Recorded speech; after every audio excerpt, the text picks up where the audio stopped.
Welcome back. Coming up on 8:46 now, activists and religious leaders concerned with climate change are taking their cause to the White House tomorrow. A protest is being held on the 84th anniversary of the birth of Dr. Martin Luther King Jr.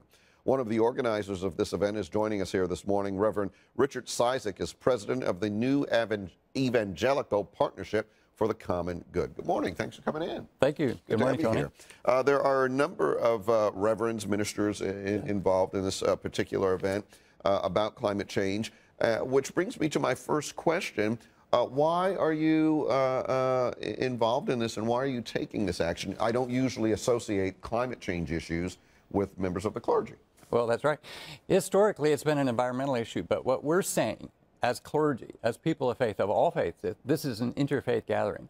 We're saying that this is fundamentally not just an environmental, not just a scientific, it's fundamentally a moral and a spiritual issue, because hurting people happen.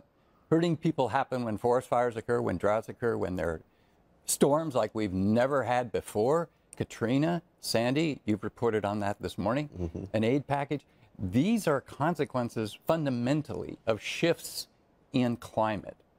And we think the silence needs to be broken. A silence that was even apparent during the debates when, frankly, the question was never even brought up in the 3 presidential debates, nor at the vice presidential debate. So we're attempting to break the silence.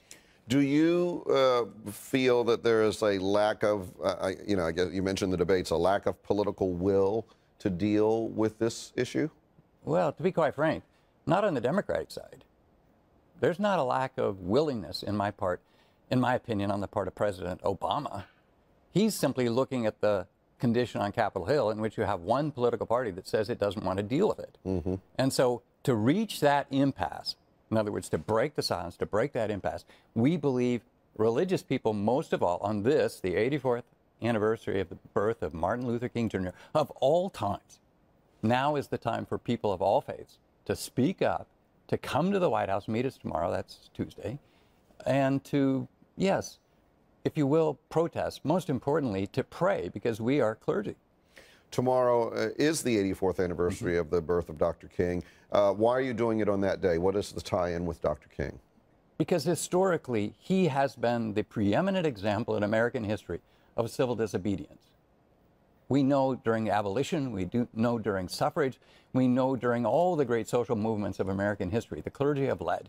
But the premier example of this nonviolent civil disobedience is Martin Luther King Jr. So on his birthday of all dates, we think it's appropriate.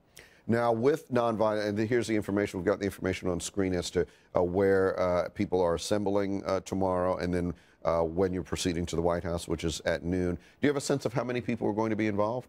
No, but I'm calling people to come. Okay. I know the clergy will be here from around the country.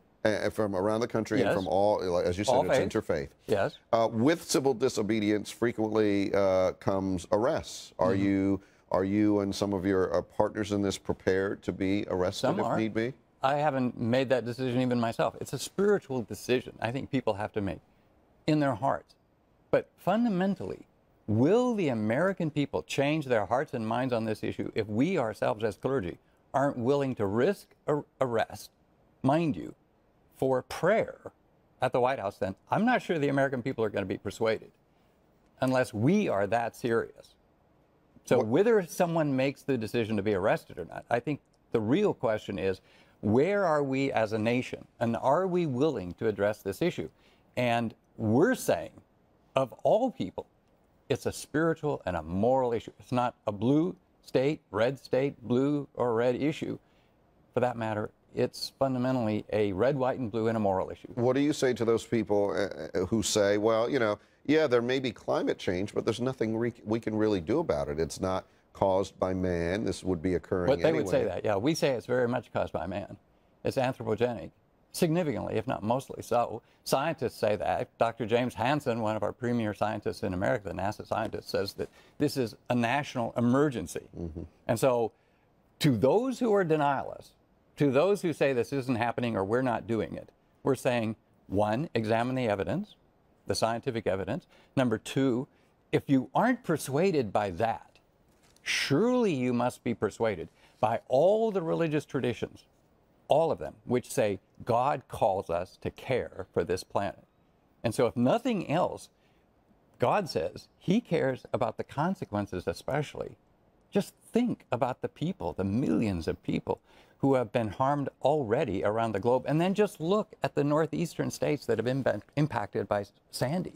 We show the information. The event is tomorrow. People will be gathering at 11 o'clock at the New York Avenue Presbyterian Church and then walking to the White House. All the information is also on our website at myfoxdc.com. Reverend Richard Cizik, thank you very much for coming in and talking.